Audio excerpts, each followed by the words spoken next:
The first order of business is a review of fiscal year 2020 year-to-date budget to actual revenues and expenditures. Manager Foggin, please. So thank you, Mayor. If it please, just kind of the way this is going to work, our presentation will just roll down through that agenda item. So we probably won't be asking you to call each section. We'll just move through it as a presentation. You mean each of them? Yep. Each of them. Okay. Yep. So go ahead. Excellent. So welcome. It's a pleasure to be here with you this afternoon, and welcome to our official fiscal year 2021 kickoff meeting. We started this tradition last year, and we really enjoyed it and thought, you know what, we want to do this on an annual basis. So really, this isn't as much to talk about the 21 fiscal year budget as it is to show you where we are currently in 2020, and really to show you what based on our last audit of fiscal year 2019 and our experience from 2020, what our 5-year expenditure and revenue outlook will be. So it's kind of our crystal ball into the next 5 years. And so Miss Tina and I are going to tag team this, and hopefully we will answer all of your questions. Of course, this is a work session. We didn't put any slides in except I think at the end for questions, but we would welcome questions at any time that you have them or you're thinking about them. The purpose as outlined is that we're going to review where we are current year to actual, or actual to budget for fiscal year 2020. We're going to look and remind you of where we are with the 5-year forecast starting for fiscal year 21 through 25. We're going to review the 2020 general capital projects, discuss additional revenue streams, and then, as promised, we're going to cover some downtown funding options as was requested by Vice Mayor Lingenfelder. So that's going to be the order in which we carry through on this presentation. So, whoa, shocked me. Fiscal year 20, year-to-date budget versus actuals. And so I'm going to just have Ms. Tina walk you through where we are. Just a reminder, for those of you that are looking to be government accountants, we generally are running a little bit behind. So I think Ms. Tina has slides for you that are going to cover fiscal year 2020, July through November is what we've got for you. So with that, Ms. Tina.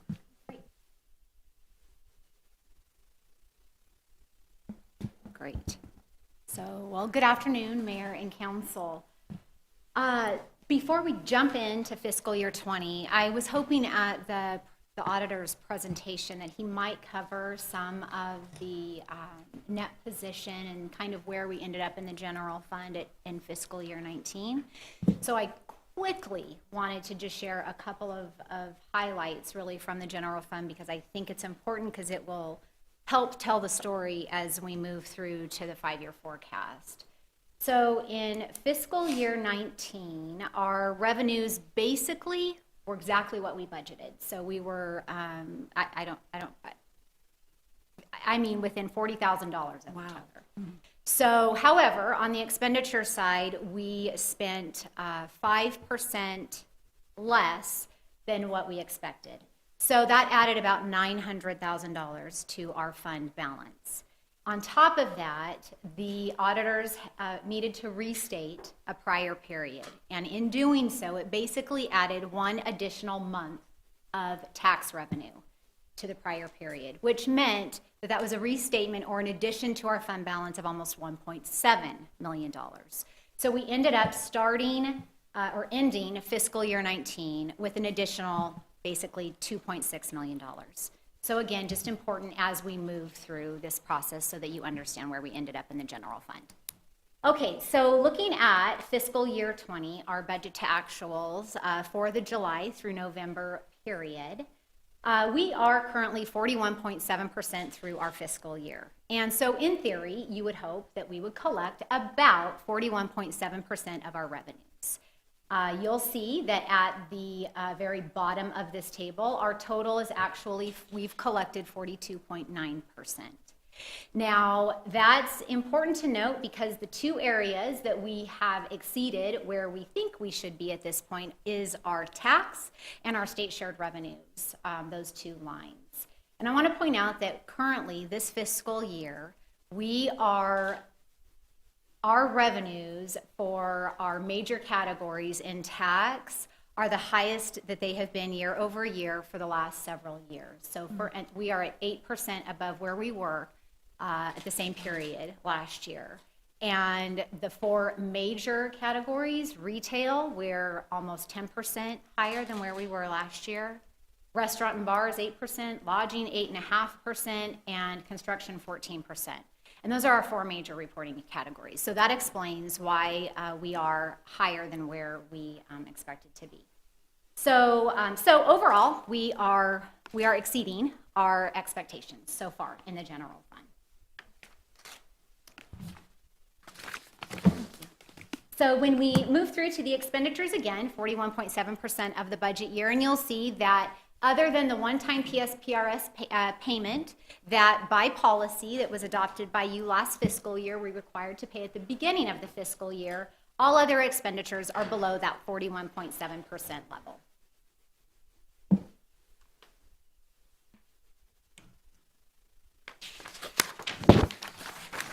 So looking at HURF, similar story, similar to the general fund. So our restaurant and bar 1% is exceeding expectations. We are above where we expect to be in total for HURF at this point at over 49%. You'll also see that for a change, our HURF revenues are higher than we have expected to collect. And that has to do with a one-time payment that was approved late last fiscal year that we couldn't get into the budget of $197,000. So we are at almost 50% of what we expected to collect. So we should exceed expectations in the HURF fund.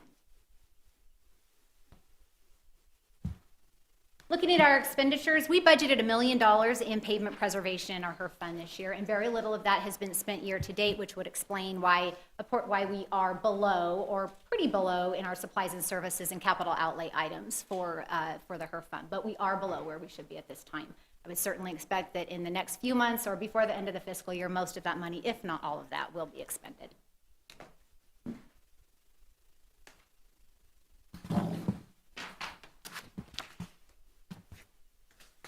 So I did want to we wanted to separately report on the airport. So a couple of things that I want to point out, because when we look at the total of what we've collected in the airport year to date, we're only at 28% of 41.7%. And there are a couple of items that I want to point out. One of those is that if you'll notice in the fiscal year 20 budget column, in the other line, we have a dollar amount in there of $875,000. Most of that is the one-time payment that we were expecting to receive from the Department of Justice for the draw site investigation phase. We actually ended up collecting most of that at the end of fiscal year 19. And so again, it happened at the end of the year. We couldn't put it in this budget or take it out of the 20 budget. So we will not be collecting most of those monies. There's a portion that is going to roll over into this fiscal year, but most of it was collected in 19. So that's one of the items. The other one that I want to point has to actually do with recurring revenues, and that has to do with our tie-down fees. You'll notice that we're only at 34.7%, and that has to do with our major tenant out at the airport, Kingman Airline Services. So when we put this budget together, we collect from them lease revenue, so land lease and building leases. We also collect these tie-down fees. So in tie-down fees, we were collecting close to $55,000 a month from them. However, since April, those have continually declined month over month. We are currently only collecting $40,000 from them. So if we leveled out today, that's $120,000 a year drop in revenue that we were not expecting. So that is the other reason why the total for the airport fund in revenues, why we are not meeting expectations. So then looking at the expenditures, very similar story as all of the other funds. They are below where they typically should be at this point. They have spent some of their capital, but those are those one-time expenditures that will be spent throughout the year.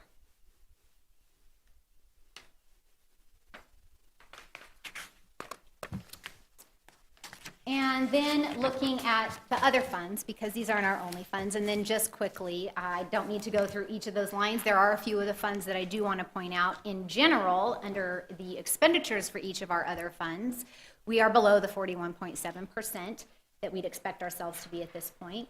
For revenues, though, in that top table, you'll see that our wastewater and our sanitation and it actually impacts our water fund as well, are just below where we should be. And that just has to do with the fact that we bill in arrears. And so anything that we billed in July gets reported in the prior year. And so we have no real July revenues to report. So until we catch back up at the end of the fiscal year, we will be below where we expect to be. Our water customer base has increased, our sewer customer base has increased, and additionally, our sanitation residential customer base has also increased. Lastly, the powerhouse, and I always point this out, because it's subsidized by the general fund, anytime that they exceed expectations, that's a good thing for our general fund. And they continue to do so in more than double digits. 43% last year, they're 16% ahead of where we expected them to be this year. So again, I wanted to point that out because they are subsidized by the general fund. And that is a quick review of where we are year to date for our major funds, and then a highlight of some of those other funds. Questions for Tina? Just had one. Why are the tie-down leases dropping month after month? So those fees are based on the number of planes that are kept at CASI that they maintain on a monthly basis. So it's solely based on plane count. And back in January to July, or July to January of last fiscal year, there were anywhere from 200 to 220 planes. They're currently at 160 planes. Just one question, Tina. When you talk about the powerhouse being subsidized by the general fund, how many more years is the powerhouse going to be able to be subsidized out of the fund that you're subsidizing the powerhouse out of? Thank you. So based on the forecast, we'll get just through fiscal year 25. By fiscal year 26, they will be more than subsidized by the general fund. Currently, they're using those tourism dollars that are set aside. At some point, they will tap into the general fund's dollars, which will be in fiscal year 26. Unless council in the future does something, right? That's correct. Thank you.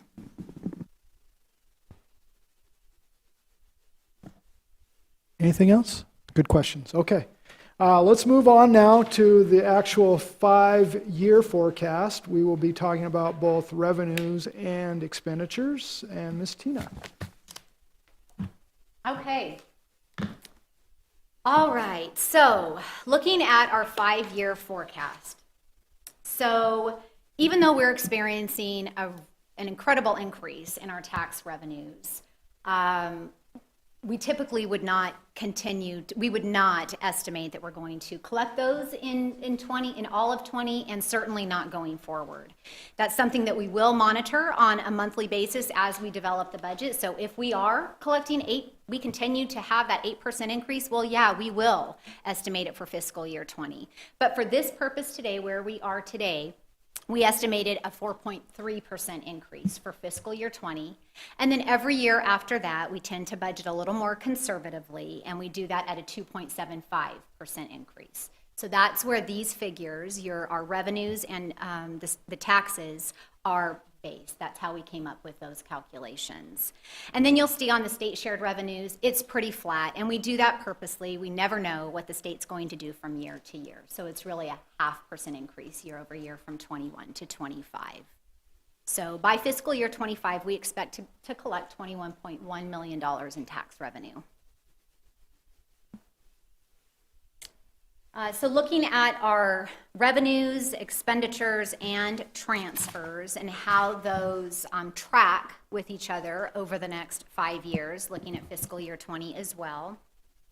Estimated fiscal year 20, so the red line represents our expenditures and the blue line are our revenues. And you'll see that our expenditures in fiscal year 20 exceed our revenues, and that was by design. We had a $3.1 million payment to PSPRS. You'll see that in fiscal year 21, there is a very large spike in expenditures that we're forecasting, and then it begins to level out and kind of track with those revenues. And the reason for that is that last year we talked about the unfunded liability for PSPRS and how that was a priority. We know that we owe a certain amount over a short period of time, $30 million. And so we had said, or you had given direction that we could fall to a 40% fund balance level. And if we had anything above that 40% fund balance level would go directly to PSPRS. So next year, or in fiscal year 21, we're expecting that we can contribute a one-time $5 million payment to PSPRS. And every year thereafter, a little bit as well. And this slide that Mr. Foggin just switched to gives some detail behind that, and I think Mr. Foggin wants to talk a little bit to that. Yeah, as Tina indicated, the state legislature basically outlined that all cities have to have their public safety retirement system obligations paid off by 2036. So if you haven't heard that, you're hearing it now. And our obligation, as Tina pointed out, was $30 million. And that's in addition to what we have to pay on a monthly basis, year after year, for continuing participation in that system. And so we just wanted to make sure and point out that we think we're making headway towards paying that down. That long-term debt is not so long-term. Based on this graph that goes out to fiscal year 25, we will then, after this graph past that, basically have 10 years to pay off the remaining amount, which is estimated to be about $18 million. So we, after these two large contributions that we've made, one last year and the big one in the upcoming fiscal year, we're definitely going to be looking at, probably in 2023, 24, we're going to be looking at our options to be able to pay down the remaining amount so that when 2036 comes around, we have that solution taken care, or that we have that problem taken care of. And the state's requiring us to have solutions, and one of them is that we cannot borrow money to pay down that debt. They won't recognize it as debt. And one thing I did want to mention is that we're working with the League of Cities as well as the board, the Public Safety Retirement Board. They've committed to working with cities to try to change the Attorney General's definition of long-term debt and to see if there's something that we can do as communities, and we as Kingman as well, to take care of this debt. It's clearly debt. When someone walks up to you and says, you have a payment every single year, and then you $40,000 later, after 5 years, you have to have it paid off, that's debt. That, you know, and so we're saying, look, the state said we had to pay down $30 million by 2036. That's long-term debt. So they're trying to get that definition changed. And and of course we're cheering them on and helping where we can. But anyway, I think we're making a nice dent into it, but there's definitely some work that's going to be happening to try to take that down over the next number of years till 2036. So just want to make sure that everybody knows that is definitely a large anchor that is going to eat up a whole bunch of money. So I have a question Yes, sir. for you. I know we're also working with Andrew McGuire and our lobbyists on a possible bill for a new form of fire district. And if either this legislative session or next legislative session, the city is successful with that, with its partners, I mean, that would significantly change this, right? Because that PSPRS debt could be transferred to and would free up Well, a significant amount of money. we ultimately, as described by Andrew,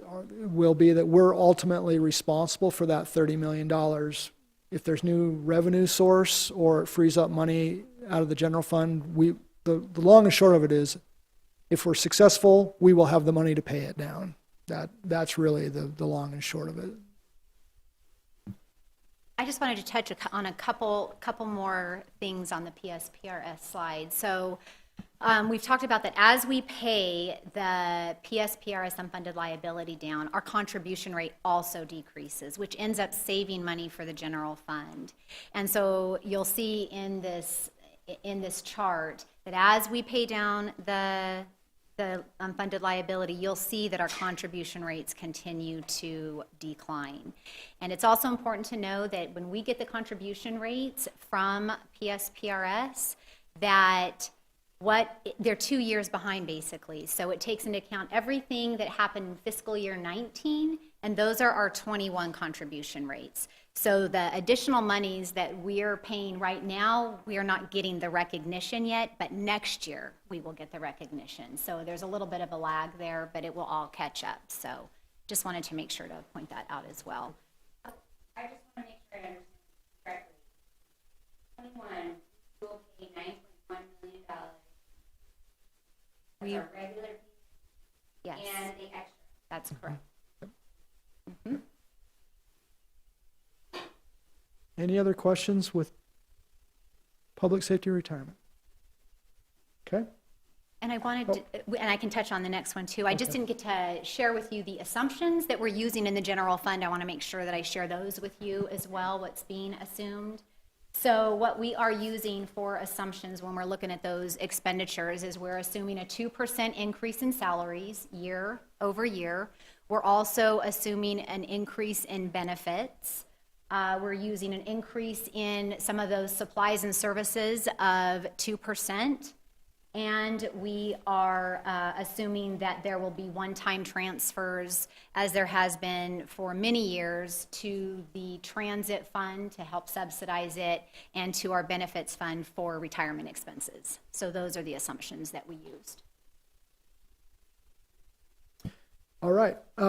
Just continuing on, so the general fund balance with these large pay downs and taking the fund balance to that 40%, based on our 5-year projections, the fund balance really is, for the most part, just a straight line across. No increases, and like I said, anything that bumps up over that 40% will go towards our payment. And hopefully revenues will continue to be super strong, and we'll be able to make those payments, because we're going to have to make them one way or the other. And fund balance depending on circumstances, we may continue to have to tap fund balance to pay that obligation. We are hoping we don't have to, and it's conversations like this where we're investigating our options that I think will help us avoid that. The question that Vice Mayor asked, and Tina already answered, so there's not a lot of time needed to spend on it. The bottom line is that that tourism fund balance and the way that it's currently being allocated, by 2025, that fund balance will basically be, for all intents and purposes, zero. So again, looking at opportunities for funding and doing tourism type activities. We know that they bear fruit, and so I think we're going to have to definitely have a look at what we're doing going forward there as well. Manager Foggin? Yes. Yes, ma'am. One question Yes. on the general fund. Yes. You said worst case would have to dip into the fund balance further. Does that mean we would have to drop below the 40%? Yeah, there's a good chance that if we don't get a funding identify a funding source and increase in revenue somewhere, the council would more than likely have to look at having a fund balance below, 40%. Mhm. Yep. Something I didn't cover that is important too, when Mr. Foggin was talking about the long-term liability piece of what PSPRS is recognized as, which is not long-term liability.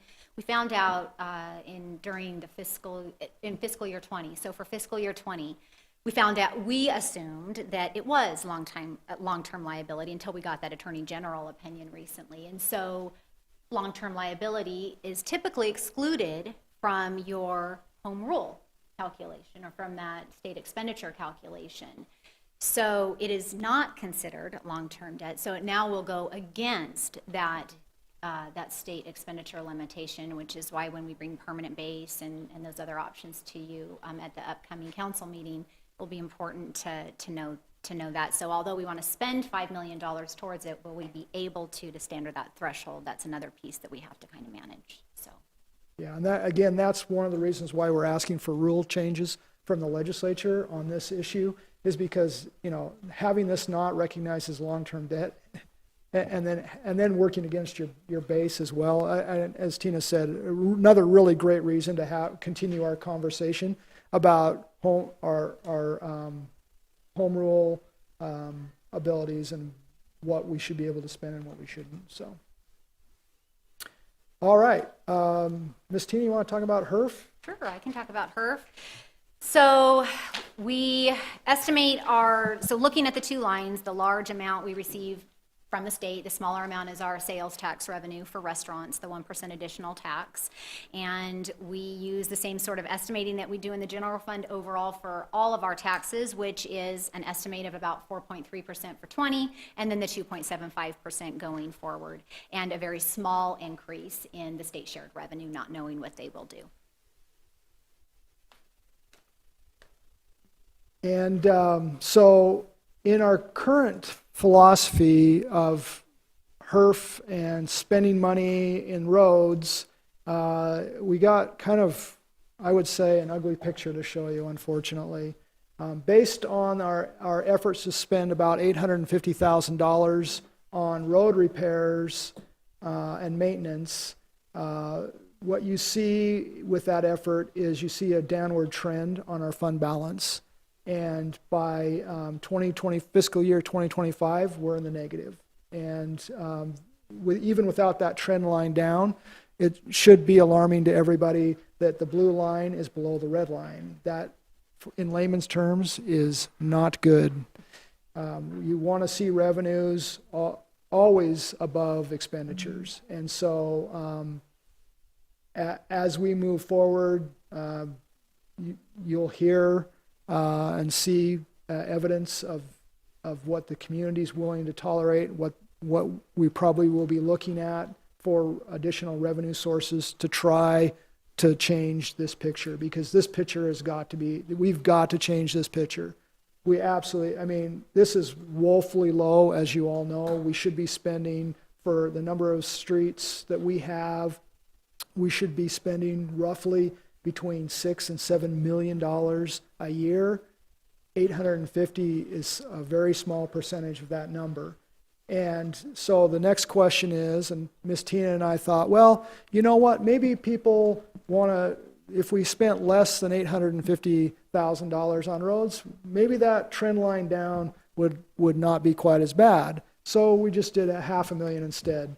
And it smooths out that decrease, but it's certainly not a solution, and it preserves the fund balance for one extra year, but by 2026 you're still negative in the fund balance. So What the heck can you do with $500,000? What the heck can you do? 30,000 people. Yeah, well, it's not even the population, right? Rob will tell you right now that it's the lane miles, over 500 lane miles to, basically taking care of a road that would stretch from here to parts of New Mexico, and we're spending $850,000 or less on it. So anyway, not sustainable. This suggests that the solutions that we find have got to be up here. Yeah, not down here. Yeah, We can't absolutely. wait that long. Yeah, we've got to work on moving that blue line above the red line. Right. There's no doubt about that, so. All right, additional questions about that? I don't probably think you have any, but, all right. Airport revenue sources. So, as Tina pointed out, the airport has several different revenue sources. We have the leases that are both as part of the industrial park and as part of the airport proper. We have the tie-down revenue, which she already discussed. And then we have those are kind of the reoccurring. The one-time sales, obviously in a 5-year forecast, we're not going to try to predict what lands are going to be sold, but we just wanted to highlight that is a revenue source for the airport, but we're not making any predictions on what they would possibly sell year to year. So in the airport revenue, expenditures, transfers, and fund balance, again, this isn't the prettiest picture that as I've already pointed out, you hope to see the blue above the red. And needless to say, as we look at the expenditures, and specifically as we look at revenue options, we are definitely going to be depending on Gary and Steve and Bennett, and I know that they're currently exploring and chasing some businesses that would change the revenue picture and increasing it. The decrease in our existing plane inventory is disappointing. But again, I believe that just in conversations over the last week, we are talking to some businesses that they're talking about bringing additional planes in and may need hangar space. So for right now, fund balance is strong at the airport, but we'll say that by 2022, fiscal year 2022, we will definitely have to have a plan in place to keep fund balance where we're comfortable, because it certainly by 2025 going negative is something that we absolutely have got to avoid, I think, at all costs. So, and then Miss Tina, did you want to talk about the differences? Yeah, the differentials Yeah, between the yeah. revenues. Yep. Yeah, so you'll see that in fiscal estimates for fiscal year 20 and 21, those expenses are pretty high, and then they start to flatten out. So in fiscal year 20, we're expecting to spend the rest of our draw site investigation phase money, the expenses for that, which are over $800,000. So that's the reason for fiscal year 20's spike. And again, we're getting contributions for that, so it doesn't affect the fund balance in the airport. In fiscal year 21, there are two one-time expenditures. One of those happens to be the cleanup site that you just recently granted reallocation of those funds for other uses. We know that that's going to need to be funded, and so we included that in fiscal year 21 of over $300,000. We also included use of the sale of the land sale proceeds that we've currently received. Now, we don't know what the 21 to 25 project list is going to look like, what's going to be approved, but went ahead and put that in there, assuming that there will be maybe some projects that those monies could be used for. So we included that as being expended. So that's the reason why 21 is also higher than 22 going out to 25.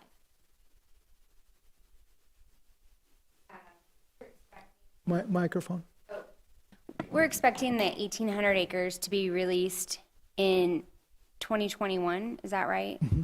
So, and any proceeds from land sales of those 1,800 acres would go into this and totally change this graph to it, right? Well, guarding against the fact that those are one-time sales. Right. That's the one thing that we're always in guarding against, whether it's in the general fund or airport or, you know, what we want to make sure is that when you're looking at reoccurring revenue, that's paying for reoccurring expenditures. Right. And so we want to be really careful about when we see that one-time revenue, there's a feeling like, oh, fund balance is better, life's good. It really comes down to, is the blue line over the red line Right. on reoccurring revenue, is that over reoccurring expenditures?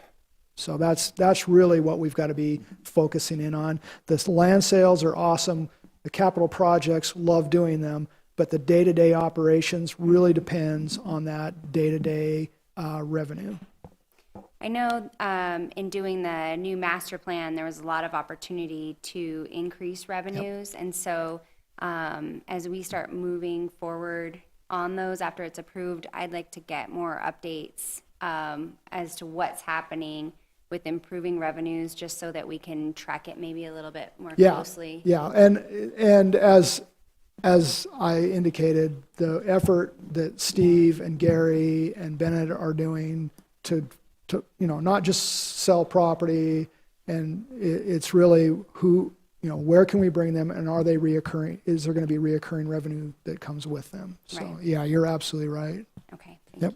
Ron, I would build upon that. I know the FAA not only allows the land sales, but they allow leases as well. Yep. So, I mean, when I look at this graph, the city really needs to investigate getting into commercial leases that are going to keep paying you. Yep.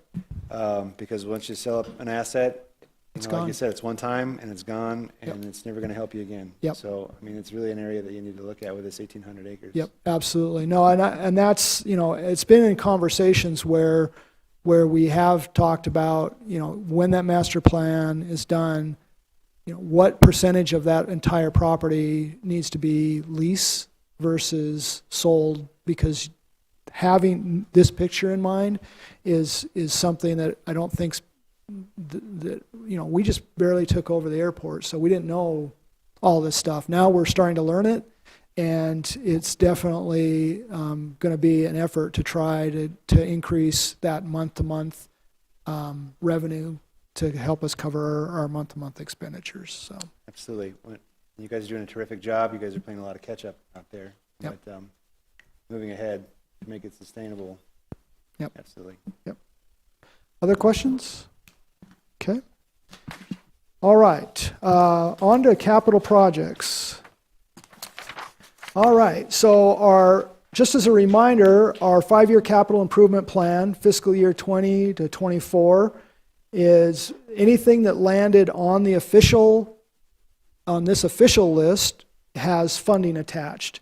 And so we just wanted to put this slide in to show you really what we've budgeted for the next next 4 years plus this year. And just as a highlight, some of the things that we're looking at over the next this year plus the next 4 years is we're currently working on the fire station and doing a remodel and an improvement to the training grounds. We're working on the park at the Sunbelt Park, that it doesn't have an official name yet, but we're still calling it Sunbelt Park. And there's one of the big projects in here that is coming with funding, which we're really excited about, is the Eastern Improvement project. But as excited as we are about that $3.7 million, that entire project needs another $7 million to be, or more, to be completed.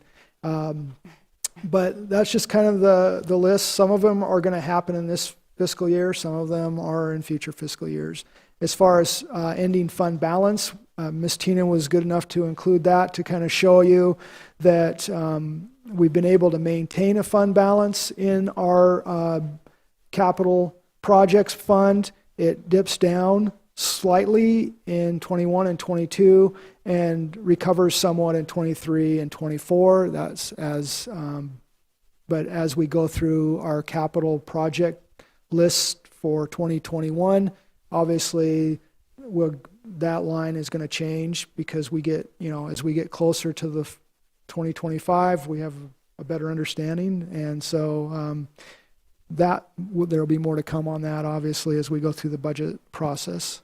Yes, ma'am. A couple of comments. First, I think it was WACOG that contributed the $3 million to Eastern, Yes, ma'am. and we really appreciate their support on that and Justin's help.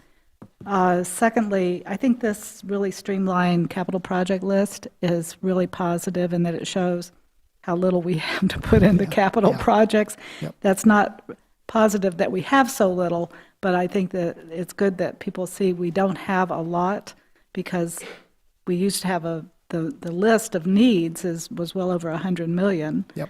And now this is just pared down to the bone, and it's, I really appreciate you putting emphasis where it really needs to be.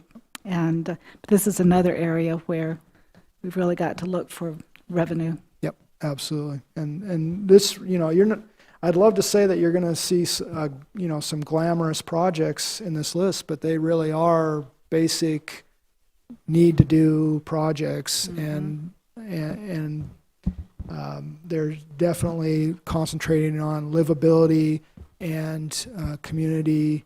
What the community is expecting, this falls far short of that. So, additional questions? Okay. As part of this conversation, one of the things that we identified, and I just wanted to make sure we pointed it out, is that we do have some projects that, these are a little bit more, I will say, nice to have projects, but we did identify funding sources for them to be able to include them. So there's a community center in there with some kind of general obligation bond. There's park site acquisition, which would be done with impact fees, pickleball courts, more put towards that number is the completion of the Sunbelt Sports Park, fire engine replacement, and then fire station, which is also part of the Sunbelt project. And those are all based on impact fee, if we're able to put impact fees into place. And as a reminder, impact fees are those fees paid by development as new people move into the community. Just as the mayor indicated, we do still maintain a list of unfunded projects or projects that we've not been able to identify a funding source for. We just wanted to include some of those in there. These are all, in our opinion, these are extremely important projects, but just absolutely no funding source attached to them. As we already talked about, Eastern Street, another 7.2 million needed to complete a very, very heavily used road with no funding stream identified for it. So, Vice Mayor. Difference between surviving and livability, Yeah, it is. right? Yep, it is. Just getting by. Just getting by. Any questions about that? Okay. All right. So, Ms. Tina, you want to cover this? Sure, This one? I sure Yeah. can.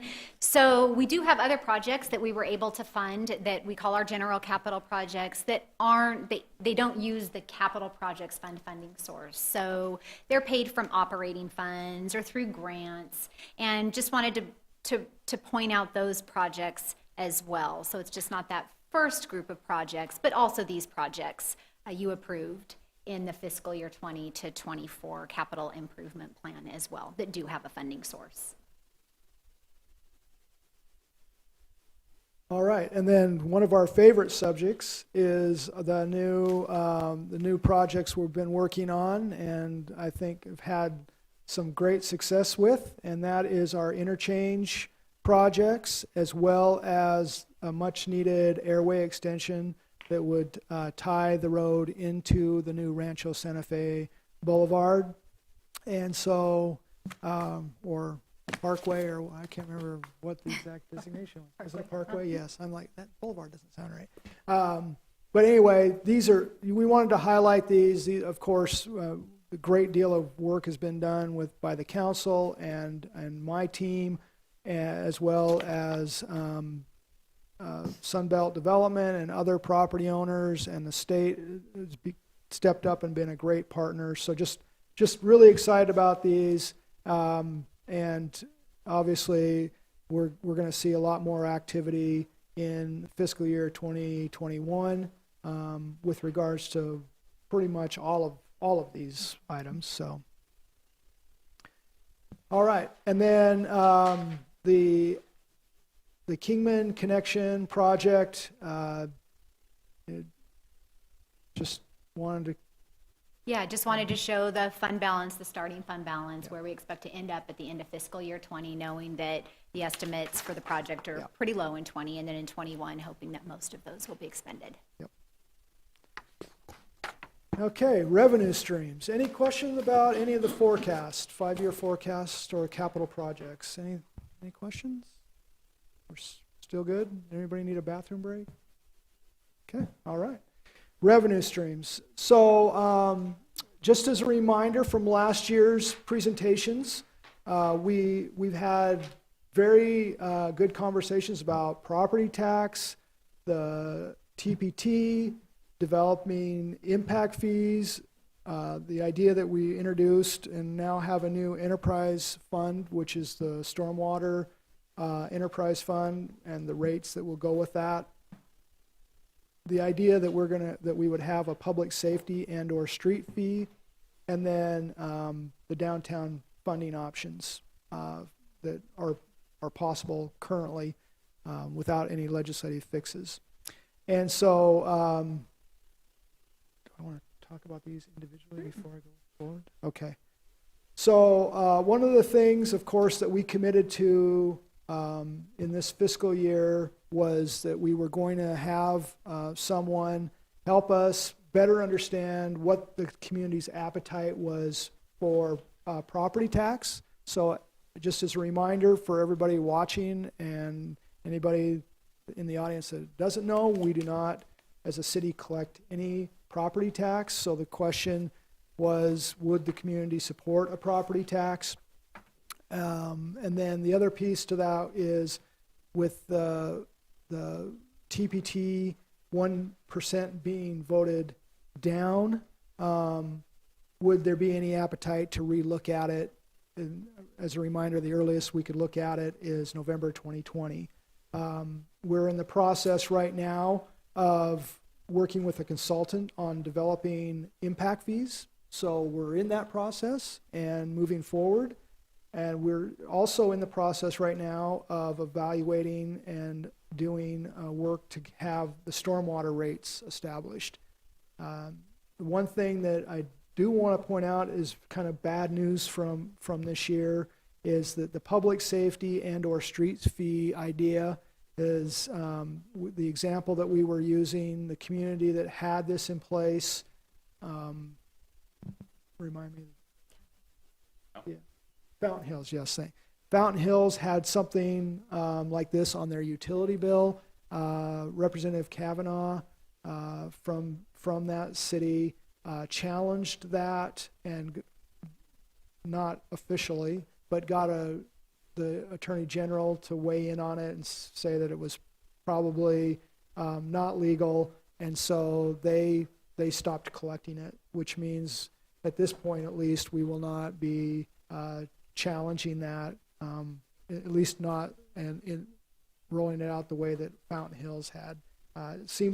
It still seems legitimate, and they're just the problem is the power that the state has when they think that you're not following the rules. They can hold your state shared revenue, and until the case, if it went to court, for instance, you say, okay, well, we'll challenge it. And until the case is settled, they can hold all of your state shared revenue. So cities are not able financially to withstand that pressure. So this time we're just not prepared to move forward with that. So, and then downtown funding options, we'll have some slides on that a little bit later. The polling of the community. So we worked with First Strategic. These folks are extremely experienced in polling citizens on a whole bunch of different issues and ideas. They work they work for a number of different elected officials. They work for cities, they work for counties, they work for the state. So we were really happy that they were willing to help us look at what we wanted. And this was straight up polling. This was not a survey. So, which is a little bit different. The questions aren't exactly the same. The science, the philosophy, the psychiatry behind it is these guys are really good at it, and I don't pretend to understand it, but they know their business. They basically did phone interviews with 400 of our citizens, and took them a little bit longer than they thought it would, and we thought we were going to do 2 of these, but the results were good enough from the first polling that they felt like they had the answer to the second polling already, so saved us money too. So, yes.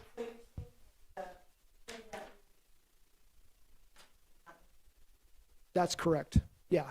And just as a reminder, we still did our normal citizen survey. The results we were kind of hoping to have for you tonight. Those results will not be ready till next week. So we'll be sharing the actual citizen survey results that mirror the questions and the survey that we did last year. So I don't want anybody to be confused. The 2 different, one was polling, one was surveying. So just as demographics are concerned, they were so confident in their polling that they were willing to stand behind every single number that they gathered, just based on this slide right here. Very rarely do you see the blue line match up with the red line. So they felt like they canvassed the community almost looking in a mirror. They talked to almost the exact right number of Republicans, independents, or whatever other identifying factors, and Democrats as turned out for the 2018, which just never happens. This is the first time they've actually seen it mirror so closely. And because of that, they feel like they have a really good understanding of what the community would say, or how they would vote on particular issues and the issues we've asked them about. So one of the things that was asked, what's the most pressing issue in Kingman for the city to address? Roads and congestion, almost 30%, followed by economic development, which I would suggest most people don't understand what that means, but I would say that after kind of talking with these folks and looking at some other data, that most people are talking about livability for the most part. But economic development is a far second to roads and congestion. And then right on the heels of economic development, people are concerned about crime, drugs, and safety.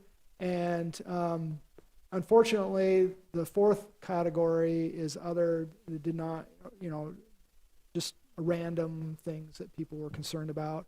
And then population growth, just over 10%, and then the others following. So, and then as far as most, okay, of the following basic services that are funded through the general fund, which 2 are most important?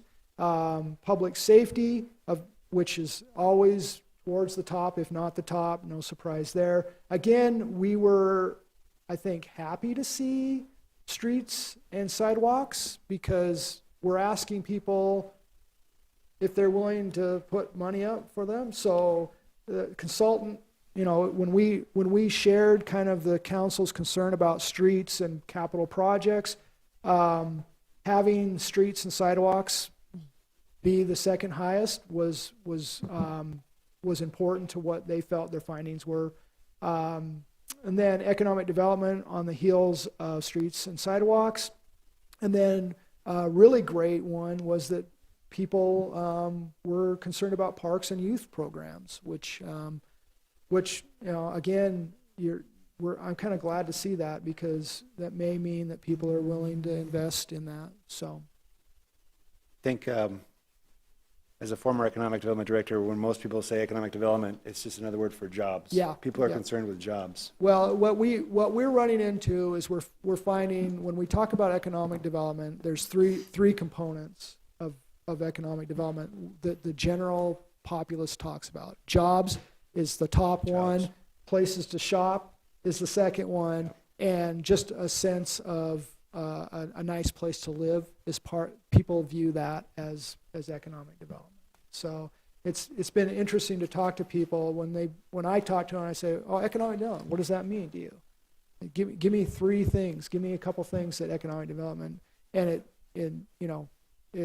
I've never had anybody say anything other than those three things, but jobs is definitely top of that. But I have a lot of people that say when we talk about economic development, they want to talk retail and places to shop. All right. The next question is, do you believe the city of Kingman is financially healthy enough to provide essential city services into the future without a new revenue source? And again, the consultant was really, I don't want to say we're happy about it, but we are happy that the community is identifying that that a majority of them do not feel like we are financially healthy enough to do that. So that 47% over the 39%, the unsures at 14%.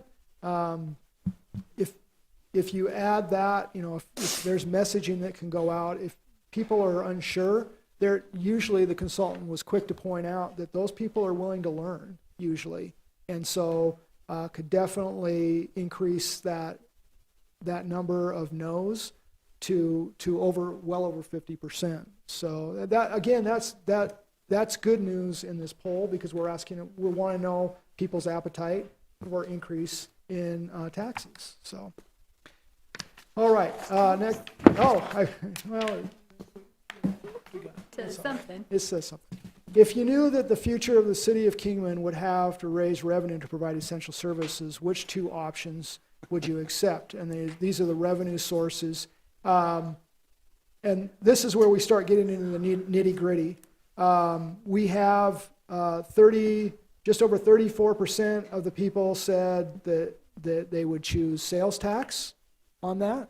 And then right behind that at 26.5% was property tax. And I think you'll see evidence of these results in a couple more slides that I think will be interesting to you. It was interesting that there's 20% that had some other idea, more than likely, according to the consultant, that was none.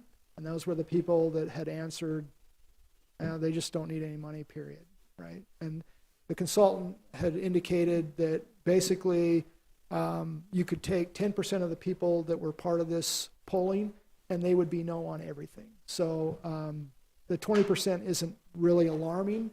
It's maybe a little bit higher than what we would have preferred, and maybe under other, they did have an idea, but they, doesn't mean it's legal. And then there was some support for food tax, and then tolling roads. I don't know which road you'd toll, but we threw that in there just as is there any other ideas? We don't want to look like we're stuck in the mud over just a couple things. So 8% said some kind of road tolling service. It's we don't have any roads dedicated where you couldn't avoid them, so it probably doesn't. Stockton Hill Road maybe. Let's toll it. Not a great idea. So anyway, all right. And then the second choice. So the first one was where would you want to spend it first? Second choice mirrors the second one. So if you said none, you still had to pick something. So obviously none goes to zero, and percentages go up. Although this one was really surprising that when people were kind of forced into picking a second one, that they did gravitate to taxing, doing a food tax, which again, when you look at a consistent overall, I know we've had this conversation about it, a fair and consistent tax over time is definitely food. So, all right. Most acceptable method to raise revenue. So, based on the first and second choice, it by far sales tax rises to the top. Just under 60%, 59% of those surveyed or polled are going to support sales tax. On the property tax, just under 50% at 48.6. And so when push comes to shove, there really is a clear difference between what people prefer, and that's really sales tax by a large margin, actually, according to our consultant. And then if you knew that an average annual property tax, and then we asked the question, would you support, okay, if you support a property tax, if we had one, would you support it if it cost an average person $148 a year, $248 a year, or $322 a year? And what you see is that I don't think there's much of a surprise, other than where you start getting surprises is in the somewhat more likely. You end up with a large grouping of people who are like, maybe if you're going to have it, maybe you collect what you need. And so that much larger number, towards 30% of the people that said, hey, yeah, I'll do a property tax, and I think you should do it. I'm somewhat more likely to support $322 over the other two options. But then again, much less likely. The numbers jump up. Although it's interesting that the difference between somewhat more likely and on the $322 versus $322 on much less likely is almost a dead heat. But where you see the big jump is in the $248, and that's just really unusual. The interesting thing on this one is that unsure or refused to comment on was a pretty small number. So people were willing to share their opinions on it. So anyway, so considering all that you've heard in the survey, if a measure to raise property tax to meet ongoing obligations for the city was on the ballot, would you support the measure? And what we end up with is almost a dead heat at 45%. And so it's really a split. So of course, this is polling, and we obviously, when you do polling, you got to count on when you actually put it on the ballot, how would it do? So our consultant, if these numbers had come out where it was over 60%, 60% or higher had said yes, and 40% or lower had said no, that's an absolute, you need to put this on the ballot. Your citizens will support it. Based on that mirroring that they did, they felt like that you would be able to pass it. At a dead heat, trying to convince 9.6% of the population to vote in support of it is too big a hill to climb, and the city would not be successful. So at this time, we will not be suggesting that the city council move forward with a property tax. So, but there are some options. So one of the things that the consultants said, they actually were not super negative about it. They just said, people aren't ready at this time. So one of the approaches that they said you may want to take is at a May election. So as you recall, property tax has to be voted on in a May election. Instead of asking people to vote on a property tax, ask them for authorization to evaluate property tax for the city, and see if that doesn't garner more community support. Education goes up.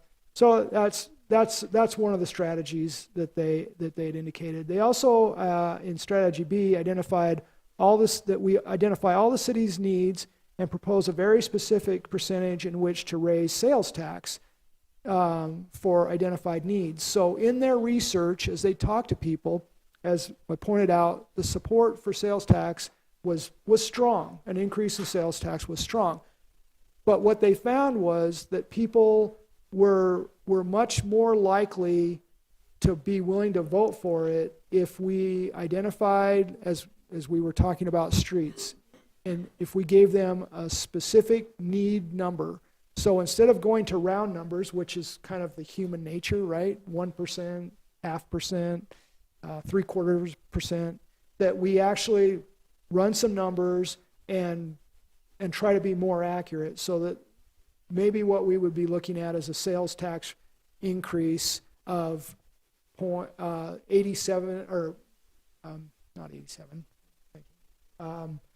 of 0.875% or 7.93%, something that's tied specifically to projects and the need for money.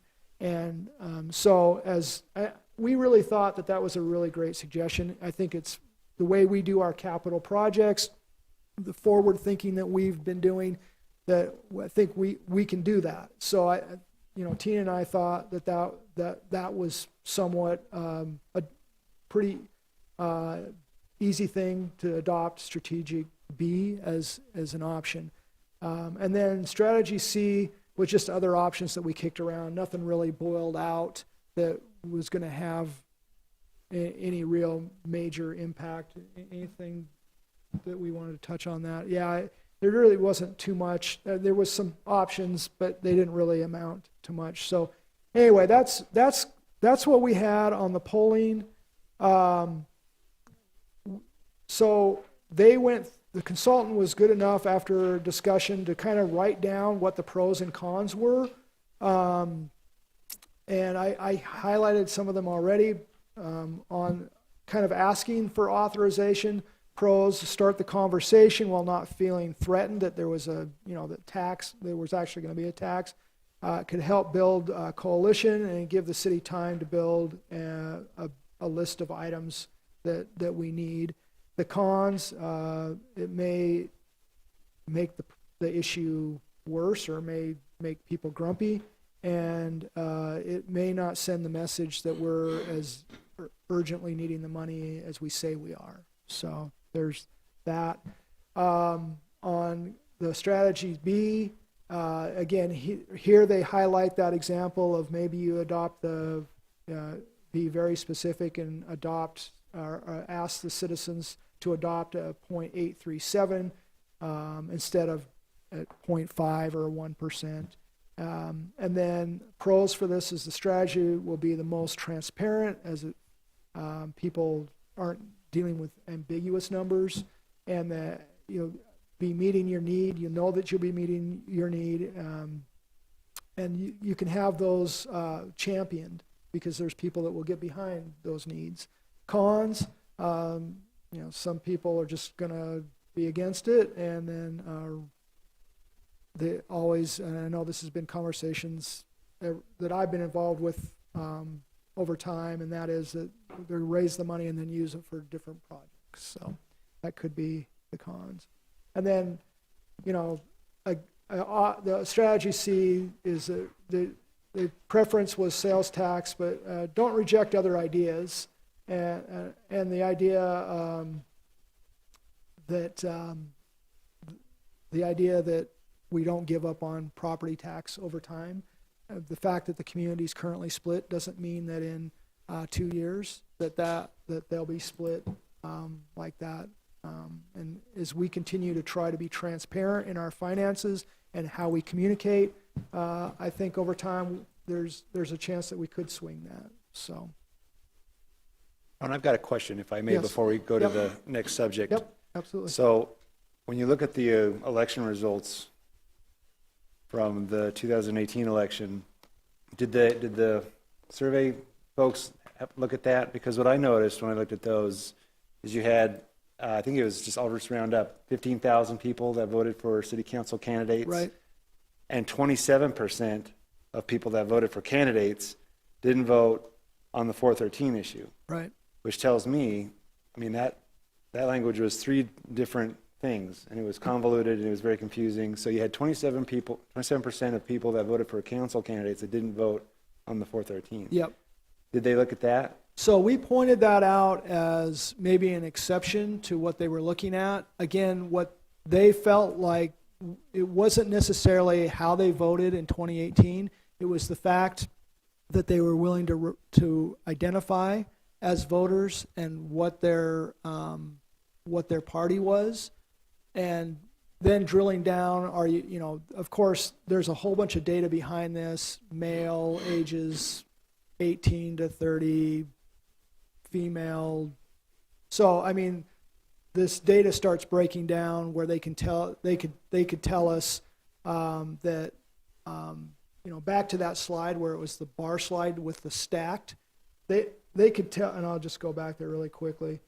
So on this slide, the consultant could tell us that males from age 30 to 40 this is how they're going to vote on this and we can tell you with almost not quite 100% surety, but pretty close to 100% surety that this is how that age population is, and by sex will vote. This is how a woman age 65 will vote, and so we pointed that out, but they did not feel like that was restrictive to this question, because they had a lot of, like I showed you here, on the unsure or refuse to answer. They were that's just under 15%.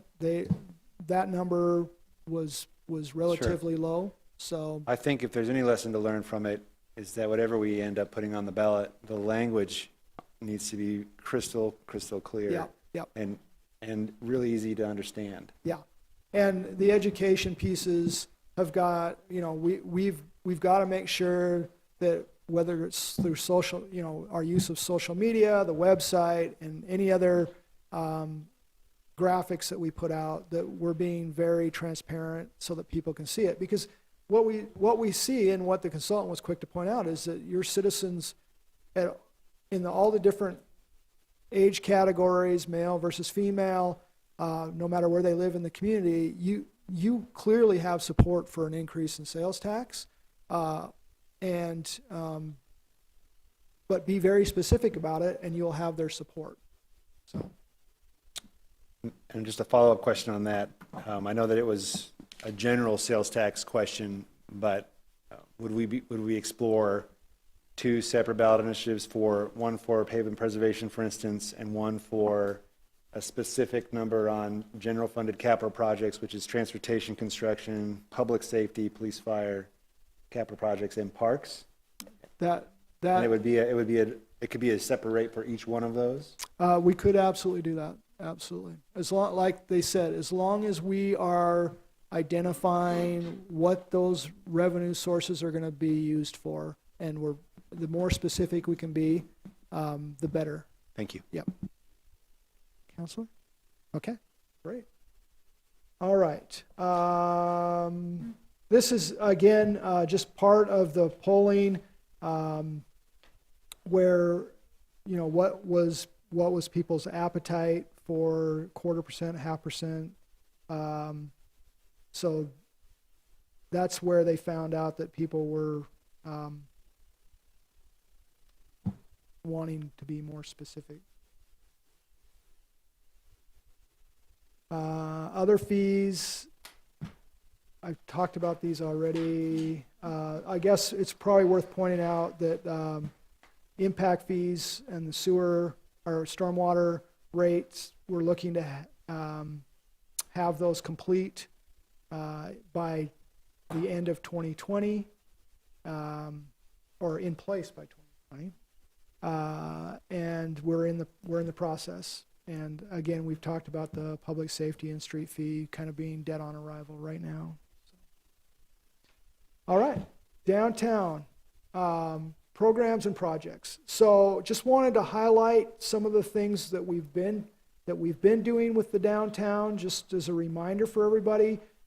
We just recently adopted the facade improvement grant program, right with the parklets and pedlets, and we're currently developing a sign and mural grant program. I just happened to have a meeting today with regards to that. There's some homework going on, and development of that program is happening. And then we, of course, still have our infill incentive district, where people are encouraged to develop and build or improve in our downtown area. And then for the streetscape, we've identified a consultant to do the design phase, and currently under the capital projects list of unfunded projects is our fiscal year 2024. There's no funding currently for that. So the question then was, the question then became, what is funding options for our downtown? And as you recall, we talked somewhat about this last June, Andrew McGuire, when he was up. And just so as a refresher, there's a few options that remain after that conversation.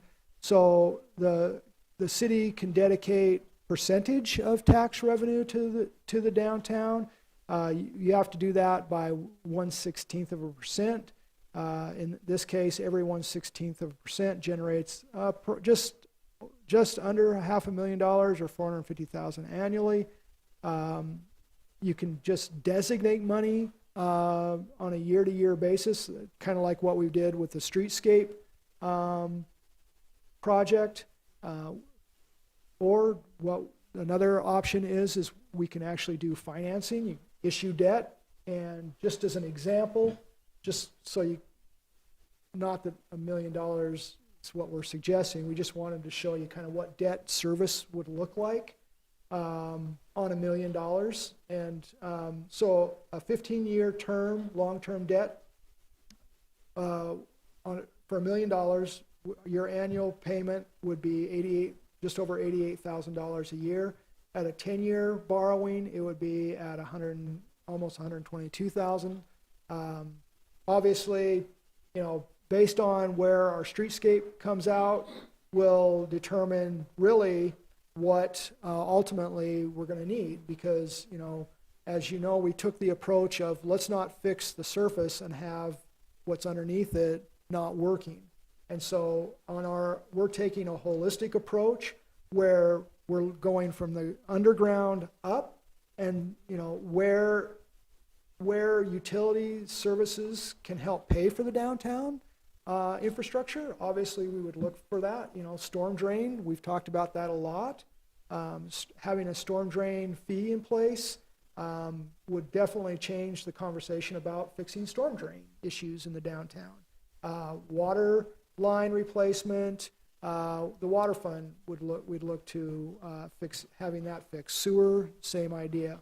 And so, but I really applaud the council and my team for wanting to look at this holistically, because I've seen communities where they just go in and say, oh, let's just fix the streetscape, and then they're digging up their new street because the water lines are leaky, or the sewer's not working, or they're flooding a public space or a building because they didn't handle the drainage first. And so anyway, so we definitely could look at financing options for the downtown. Like I said, we wanted to just give you kind of a feel for what debt service would look like for $1 million. And then the other two options, so you have the improvement district. Just as a reminder, the improvement district is where the property owners agree to take an increase, be a secondary property tax, and that secondary property tax would then go to paying debt that you would issue in behalf of the improvement district. those are successful in a whole bunch of different applications. I think for our downtown, that an improvement district would be beneficial with some kind of partnering with the city and with the property owners. That could be that could be pretty successful. Revitalization district, just as a reminder, Andrew covered this the last time we spoke about it. It was dead on arrival. It didn't really match or meet what we were looking to do. And at the end of that conversation, the council were shaking their heads negatively, along with Tina and myself. So revitalization just isn't a fit for what we're trying to do with our downtown. So those are really based on what we have at our disposal right now. That's what we have. Yes. Well, first of all, I appreciate the work that you've done here. And you're right, once you have the downtown streetscape plan, you'll know with certainty what portion of the aesthetic improvements or what sort of downtown improvements are going to be general funded. Yep. And then that fund, absolutely you could look at borrowing money to do that, but I would hope that it would be from a dedicated revenue source that doesn't burden our residents or it burdens our residents the least amount. So that would be either sales tax revenue, some sort of a percentage of that, which backs the debt, or, I mean, I haven't heard, what about a dedicated increase to our bed tax at the hotels? That's a source of revenue that doesn't burden our residents. It's paid completely by visitors, and if you knew what the total amount you needed to fund for improvements, what, 4 or 5 million, just to throw that out there. And if you were to borrow that, what the monthly payment would be, and then some sort of a bed tax increase that would be specifically dedicated to paying off those improvements. Yeah. That's another option that I haven't heard. That's a great idea. I think if you look at our bed tax is lower, I think, than some of the other communities. So there might be some room and still stay competitive. Yeah, I don't know, but it's worth looking at. I'll let Tina weigh in on that because she knows a whole bunch more about it, and yes. I don't know when the last time it was You can looked school at, me. So. Years ago, we've had it in place for many years, but, and I don't know off the top of my head the other communities, but I know that the statute says something that if it's above basically where we are today on the hotels, that if we impose a tax on the hospitality industry, all of the money has to go to tourism. And so I would have to ask Carl to weigh in on that piece. We have to be careful about, it's not, I guess what a lot of cities have done is utilize that as their, let me use the bad word, slush fund for all their projects. Sure. And I hate to say that, sounds like a bad word for that. So they put some restrictions on the bed tax process. So yeah, things definitely have to be dedicated pretty specifically to some I was going to tourism say, and how many you can escalate. Isn't by definition of tourism, isn't it that increasing your downtown? Not necessarily. To further increase tourism? Right. There's some definitions that I would have to go back and look into to get the specifics, but it's something we can look at, but I would say don't necessarily think that's going to be the cure-all. So, Oh, I don't. yeah. No curios. Or even part of it, but I think it's a good suggestion. I like that. It's probably time to look at it anyway. Well, I'd be interested to know how you define tourism or what the statute says. right. What's the definition of tourism? Because that can be pretty broad. I've seen some stretches. Oh, no, I agree. And I'm not saying that we can't do it. I think it's just something that we have to be aware that it's not a simple solution, Yeah, nothing. but it's one that we have to. Is there any we have simple to work through. solutions?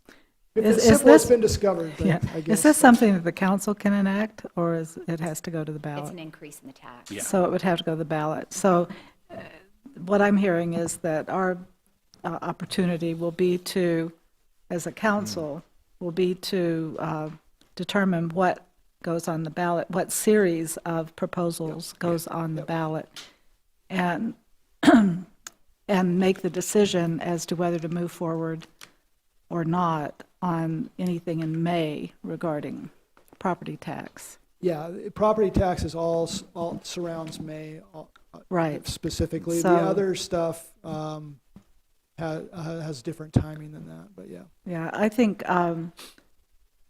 so I guess my question is, how are we going to formulate the specific options? Will that be something that you and the team come together and bring us some various options on percentages for different things that we care about. Exactly. And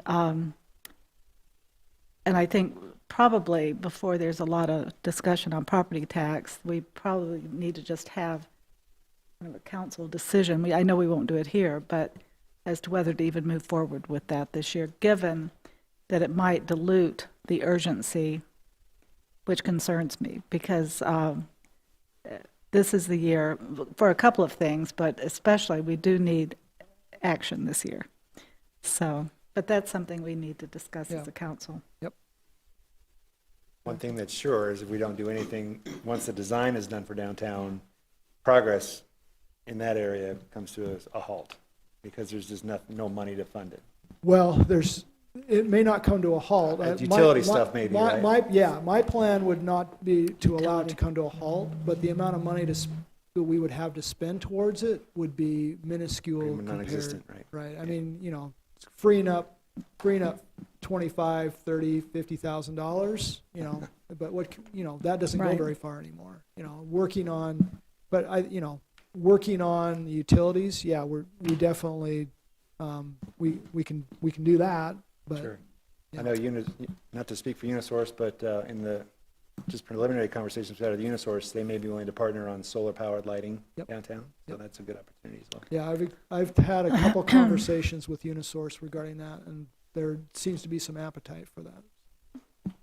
I just have two things. Yes, ma'am. For the first is on downtown, and I'd like to definitely see a dedicated source so that we can see this plan through the end.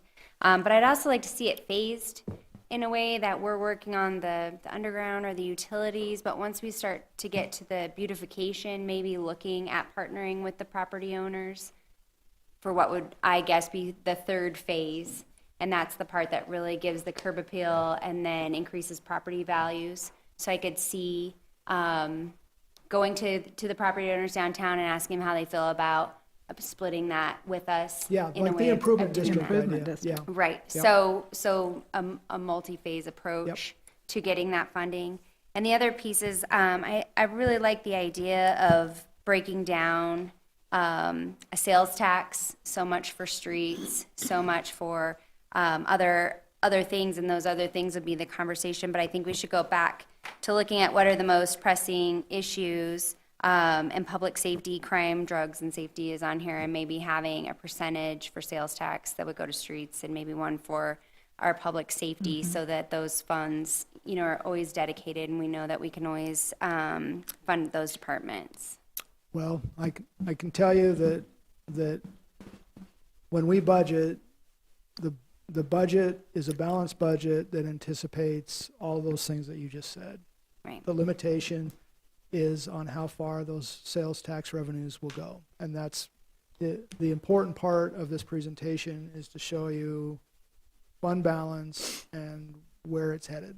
Right. They're always limited, but this is the public's priority list. Right. And so it seems to me if those are the ones that we are asking for increases on, that they have a better chance of being approved. Right. Oh, absolutely. Yeah. When we're talking about revenue, we definitely will focus on those items. Okay. And the consultant was very clear that they're handing you the playbook Yes. on what you talk about. Okay. So absolutely. No, you're absolutely right. Yes, sir. Ron, so we have this set of data, and I know that last year we did a community survey. This year you're doing a community survey. Yep. You said those results will be available next week or the week after? Sometime We around hope then? to see them next week. But I remember, correct me if I don't recall this correctly, but Parks was way up here Yep. on priorities. Yep. So, it just seems to be a disconnect between Yeah, the priority from the community survey that we did and the funding commitment that we saw.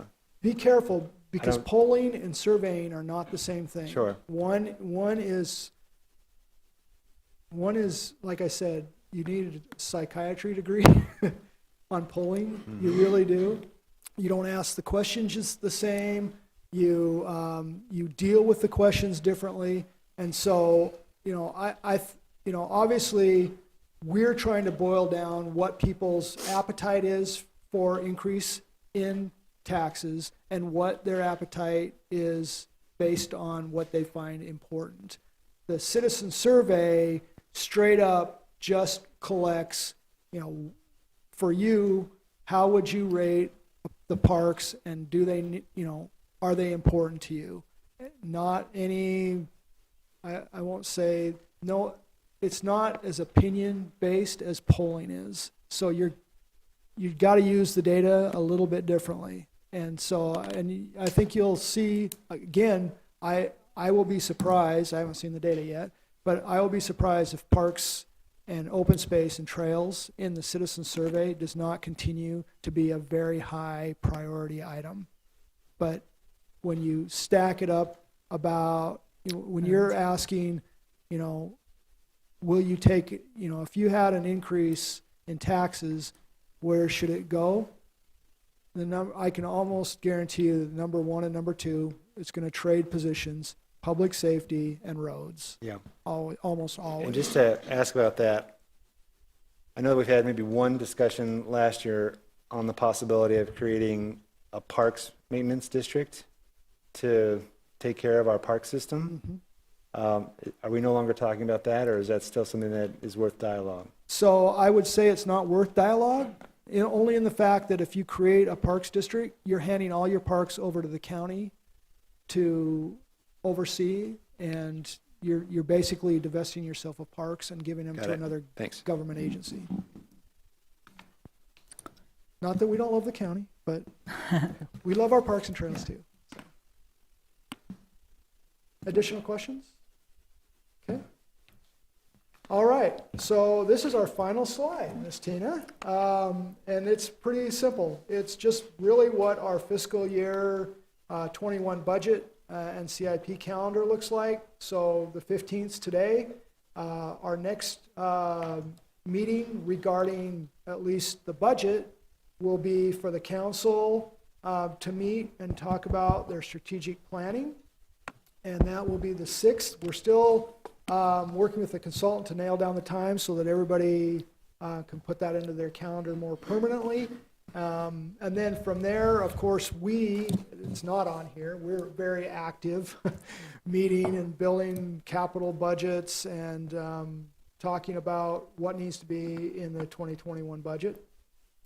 But the next official meeting on the budget will be April 29th, preliminary budget and capital improvement plan, where we have our day meeting. And then May 6th is a budget and CIP work session. And then May 7th, the work session will conclude our efforts to build the budget. And then June 2nd, we will have the tentative budget for the council. And then the next meeting, we will have the final budget for everybody. So that's kind of what the calendar looks like. So pretty excited to do the strategic planning with Eric Bailey.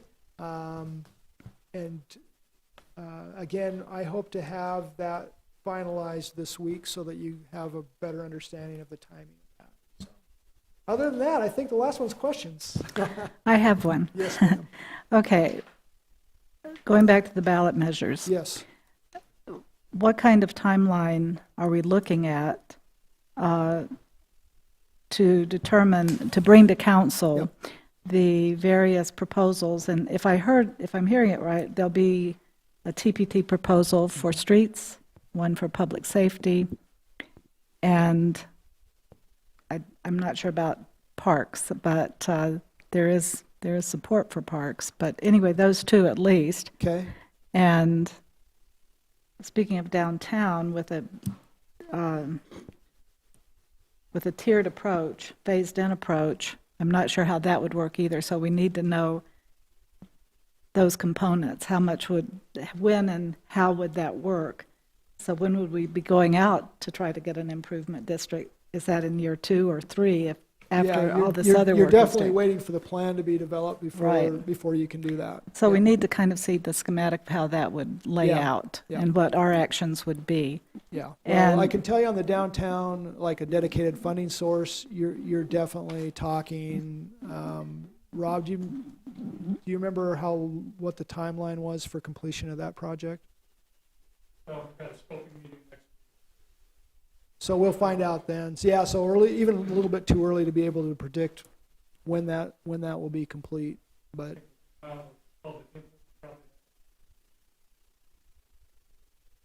Yeah, yeah.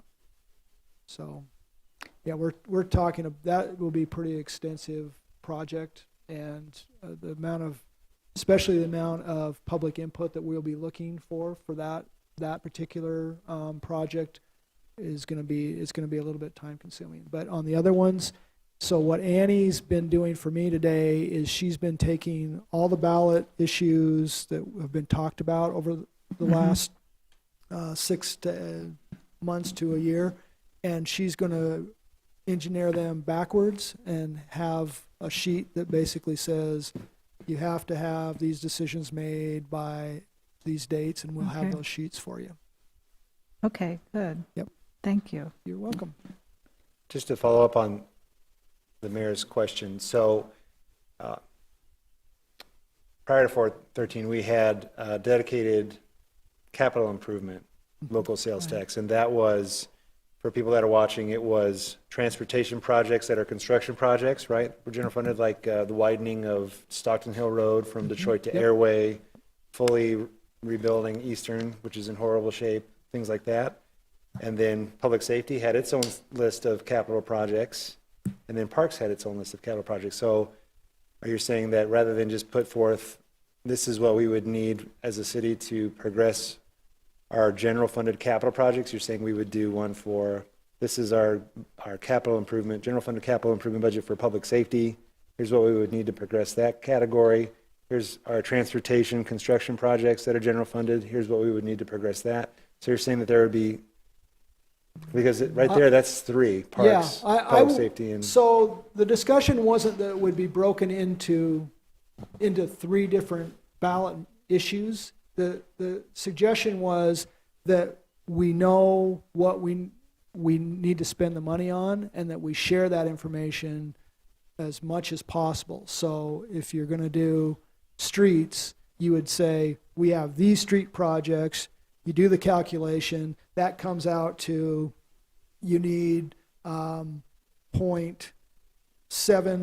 0.732 of a percent to do those projects. And then if you have parks projects and you need 22.5%, Sure. you'd add those together. So I get what and you're that doing. would- You add all three of the separates together to get a Right, combined rate right. that you would need to. Yeah, Okay, but that that you're makes very sense. clear about Right. how that. It's completely right, transparent. Right, yeah, but, if you Got were it. very clear and had two different asks on the ballot, I think that we didn't ask them to split it out, but the Right. theory is that if you're very specific about it, that it would play out the same. But if you split them out, what you end up with, without talking to the consultant, my guess would be that you end up making them compete against each other Sure. and having people pick one over the And other. I think it would be a little overwhelming as well. Yeah, To have so many. And I agree, just completely lay it out to everybody. Yep. I do agree with that. However, a note of caution, in the bond election that failed, one of the biggest complaints was that it was packaged as three different things, and some people supported one but Yep. didn't support the other. And I think that was very instrumental in its failure. yep. Well, and, I'll be the first one to point out that knowing that we need to be spending $7 million on streets, it's pretty easy to land just all on streets and make that just the focus of this as well. Of course, Tina and I will be looking at the numbers, and we'll have something to suggest, but we will look at all of the different options. And if I recall correctly, $7 million is probably 1.1% increase, which It's a big. isn't a nice little decimal point, but Right. it's over 1. Right. But that's just to get 7 Well, and there's million. nothing, in their study, in the polling, there was no, there's no secret limit. It was be specific and be open about it, right? Okay. And that's, we've capped it ourselves at 1% because that's what was prior. But there was nothing in their study that suggested that it had to be under 1%. That's kind of That's where. good, because several years now of further deterioration has raised that number per year Yeah. Well, quite a bit. Yeah, the cost is, street maintenance, the longer you wait, the more costly it becomes. Yeah. I think streets are incredibly important. But as a father raising children here and having nephews here, quality of life is important too. I know we're going through a branding exercises right now, Yep. and the one thing that could kill your branding message is if you're not true to your brand. Yep. If we're going to be competitive, we have to look at livability too. Yep. We have to look at parks and the strength of our public safety. Yeah, I wish we could look at this in a vacuum, but we just simply cannot look at it in a vacuum. It's all quality of life, and if you have great roads, but you don't have strong public safety or parks, then those are roads you can drive into and drive out of. Right. So you got to be careful. That's right. Well, if we put it on the ballot and have a tax going for the roads, like our citizens seem to want, and we're crystal clear, and we put it towards roads, that's going to free up other money to be able to use for parks and other things like that, right? Correct. I think that's well stated, Counselor. That's absolutely what I would point out is any additional revenue source gives you additional options, and that whether we're talking about the airport, increasing revenues there, or increases in the general fund, that all goes to helping us solve the unfunded pieces of the puzzle. But it really is that puzzle. How do we fit it all together? Where you're meeting all the needs. You kind of have to deal that out, and hope that you're getting it right. Well, it's good to be dealing with it in good budget times, because this city is so dependent on sales tax. If the economy would ever tank again, you'd be in real trouble. Yep. So, yeah, it would help, but I mean, in a recession. Well, and that's one reason why we want to protect fund balance, is so that livability doesn't drop in the tank. If we have a downturn for a couple of years, we have the reserves to be able to weather that storm. And I know I really appreciate Tina and her efforts. I know that she is a great finance director, and great finance directors always underestimate revenues and over express expenditures. And we don't want to get in that where you get 3/4 of the way through the fiscal year and find out that you were too aggressive in revenue and you're having to cut expenditures. That could be detrimental. So, and I want to thank Tina for putting this presentation together. Really, it's her work and her team's work. So, and I can't take credit for it. Thank you, and I need to thank Melissa for taking on all of my other duties so that I could do this, so thank you very much. Thank you. That concludes what we have for you tonight. Okay, are there any other comments, any other discussion that council would like to have On this subject. on this subject? On this subject. Hearing none, this meeting is adjourned.